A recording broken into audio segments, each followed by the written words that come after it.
ওরা বিজয়ী, উল্লাস তো ওদেরই মানায়। ওরা সাউথ এশিয়ার চ্যাম্পিয়ন, লাল সবুজের কাণ্ডারি। ওদের কে আটকায়? রোনান আগুনে পুড়ে ছারখার ভারতীয়দের দম্ভ। মাঠের মহারণে চোখে চোখ রেখে লড়ে শ্রেষ্ঠত্বের মুকুট পরে তবেই দেশে ফিরছে বাংলার দামাল ছেলেরা।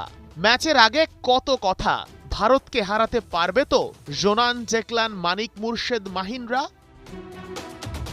গ্রুপ পর্বে ভারতকে হারাতে না পারার আক্ষেপ ছিল ছেলেদের।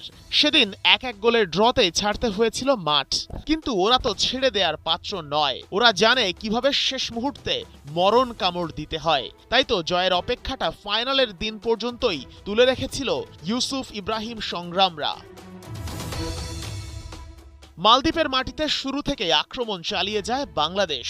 চেষ্টা বারবার ব্যর্থ হয়, কিন্তু মার্কক্সের শিষ্যরা কখনোই হাল ছাড়েনি, কারণ ওরা জানতো সুযোগ আসবেই।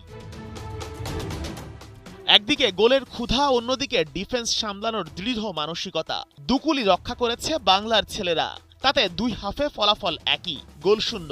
তাই টুর্নামেন্টের নিয়ম মেনে অতিরিক্ত সময় না গিয়ে খেলা গড়ায় সরাসরি টাই ব্রেকে।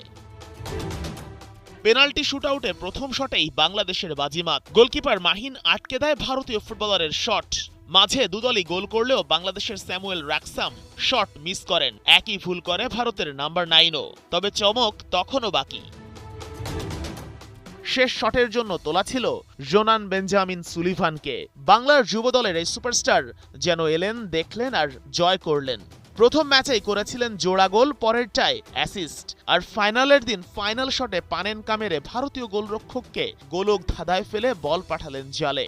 বাংলাদেশকে করলেন সাউথ এশিয়ার যুব ফুটবলের চ্যাম্পিয়ন। এখন শুধুই চলবে সেলিব্রেশন। শেখ আশিক, ৭১।